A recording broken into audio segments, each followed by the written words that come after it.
RK त्यागी, NCR Ghaziabad Delhi NCR। नमस्कार, ओम सच्ची जनवाणी में चैनल पर आपका स्वागत है। वीडियो को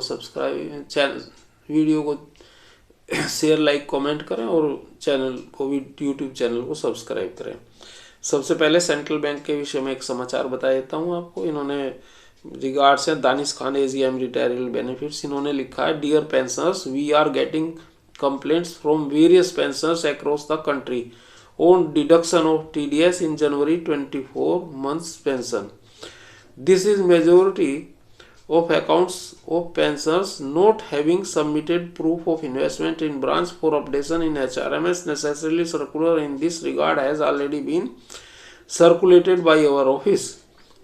As such, their investment, if any, declared in the beginning of financial year but have not submitted proof in HRMS is now considered nil, and accordingly their tax liability has arrived. Now, considering the plight of all such pensioners, we are opening limited window till 15 February 2024 for submission of investment proof in HRMS, and thereafter we shall rerun January 24 pension and difference amount of pension on account of deduction of higher TDS, if any, will be paid.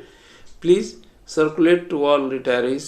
Regards Danish Khan AGM रिटायरल। ये था, इन्होंने बताया, मैंने आपको बता दिया, ये important था। इसके अलावा मैं आपको बता दूं, ये है मिस्टर सरदार सिंह जोहेल हैं।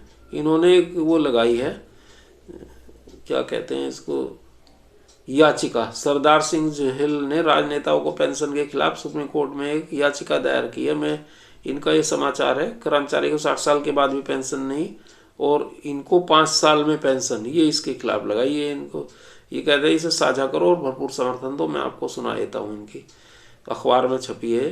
भारत के प्रिय सम्मानित नागरिकों, आपसे अनुरोध है कि इस संदेश को पढ़ें और यदि आप सहमत हैं तो कृपया सभी लोगों को अपने संपर्क में भेजें और बदले में उन्हें भी आगे भेजने के लिए 3 दिन के अंदर ये जरूरी सूचना हर भारतीय तक पहुंचनी चाहिए। 2018 सुधार अधिनियम, सांसदों को वेतन पेंशन नहीं मिलनी चाहिए क्योंकि राजनीति नौकरी या रोजगार नहीं है बल्कि एक मुफ्त सेवा है, और राजनीति लोक प्रतिनिधित्व और अधिनियम के तहत एक चुनाव है। कोई सेवानिवृत्ति नहीं है, लेकिन उन्हें फिर से उसी स्थिति में चुना जा सकता है। वर्तमान में उन्हें 5 साल की सेवा के बाद पेंशन मिलती है। इसमें एक और विकार है, यह है कि अगर कोई व्यक्ति पहले पार्षद रहा तो उसे विधायक बन जाता है, तो फिर सांसद बन जाता है, तो उसे एक नहीं बल्कि 3 पेंशन मिलती है। यह देश के नागरिकों के साथ एक बड़ा विश्वासघात है, जिन्हें इसे रोकने के लिए तुरंत प्रयास करना होगा। केंद्रीय वेतन आयोग के साथ सांसदों के वेतन भत्ते को संशोधित किया जा रहा है और इसे आयकर के तहत लाया जाना चाहिए। वर्तमान में संसद अपने स्वयं के लिए मतदान करके मनमाने ढंग से वेतन और भत्ते बढ़ाते हैं और इस समय सभी दल एकजुट होते हैं। सांसदों की स्वस्थ देखभाल प्रणाली को छोड़ दिया जाना चाहिए और भारत के सभी नेताओं के स्वास्थ्य की देखभाल किसी अन्य नागरिक की तरह ही होनी चाहिए। वर्तमान में उनका इलाज अक्सर विदेश में किया जाता है और उन्हें बिजली, पानी और फोन बिल जैसी सभी रियायतें समाप्त होनी चाहिए। उन्हें ऐसी कई रियायतें नहीं मिलती, लेकिन वे उन्हें नियमित रूप से बढ़ाते हैं। नेताओं के लिए भी IAS और PCS परीक्षा या TET जैसी कोई परीक्षा पास करनी अनिवार्य होनी चाहिए। अपराधियों को चुनाव लड़ने से रोका जाना चाहिए। दंडात्मक रिकॉर्ड वाले संदिग्ध व्यक्तियों, अपराधिक आरोपों और दृढ़ संकल्प अतीत एवं वर्तमान के सांसद से प्रतिबंधित किया जाना चाहिए। नागरिकों द्वारा LPG गैस सब्सिडी पर कोई कटौती नहीं है, जबकि सांसदों और विधायकों को सब्सिडी उपलब्ध नहीं होती और सांसद की कैंटीन में सब्सिडी वाले भोजन सहित अन्य सब्सिडी वापस नहीं ली जाती। मुफ्त रेल और हवाई जहाज की यात्रा बंद होनी चाहिए। आम आदमी को उनका मजा खर्च करके क्यों लेना पड़ता है? यदि प्रत्येक व्यक्ति कम से कम 20 लोगों को एक के साथ संवाद करता है और मैसेज भेजता है तो भारत में अधिकांश लोगों को यह संदेश प्राप्त करने में केवल 3 दिन ही लगेंगे।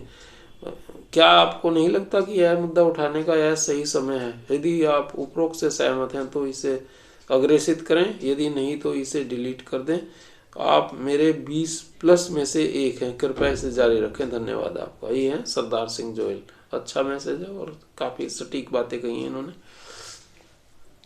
एक में ये भेजा है, कमलेश चतुर्वेदी हैं वी बैंकर्स के, इनका भी आपको सुना देता हूँ। IBA and UFBU work as middlemen between the bank and employees. Therefore, this does not seem to be dispute between the employer and employee. Civil Judge Sir D.N. Kolhapur. Or we don't need middlemen for fixing our salary and pension. Abolish present system consisting of middlemen, replacing it with separate commission for bank employ. समस्याएं अनेक, समाधान सिर्फ एक. IBA की बिचौलिए वाली भूमिका से आज़ादी. टीम बी बैंकर्स ये कहते हैं. अच्छा, आगे आर्टिकल इन्होंने लिखा है, article 14 and 16 of constitution of India guarantee equality before law and equality in the matter of public employment. In other words, equals should be treated as equals and there must be no discrimination between similarly placed employees in identical situations. As per Article 12 of Constitution of the India, public sector banks have been decided as state by all the courts. When bank employees implement all these schemes of the government of India, when top executive of public sector banks are appointed by government of India, why there must be discrimination between central government employees and public sector banks employees. When pension settlement was signed way back on 29th October 1903, it was incorporated in settlement that our pension scheme would be in the line of pension scheme of Reserve Bank of India, and in case of any doubt or difficulty, provisions made in CCS Central Services rules would be applicable. Why our leaders agreed to deprive young employees joining service on or after 1 April 2010 from the benefits of pension fund. More so when we get our pension in lieu of statutory contribution of the bank's share in provident fund and not on bounty. Pension of central government employees gets revised with implementation of each pay commission. Pension of RBI employees got revised in 2019. Why ex gratia for us instead of revision of pension? Who is responsible for such discrimination, government or IBA? No, it's our top leaders who have agreed, have been consented and have permitted such discrimination. Bipartite settlement are treated as best because these cries consent of the both employer and employees through their unions, and hence it is always difficult to challenge bipartite settlement. It's because of those who have converted trade unions into trade and are working as traders of our rights, and bank employees found themselves in present pathetic situation. The solution lies in demanding referendum, challenging the traders and demanding separate commissions for bank employees. ये उन्होंने कहा और ये बहुत ही उन्होंने सही कहा है. और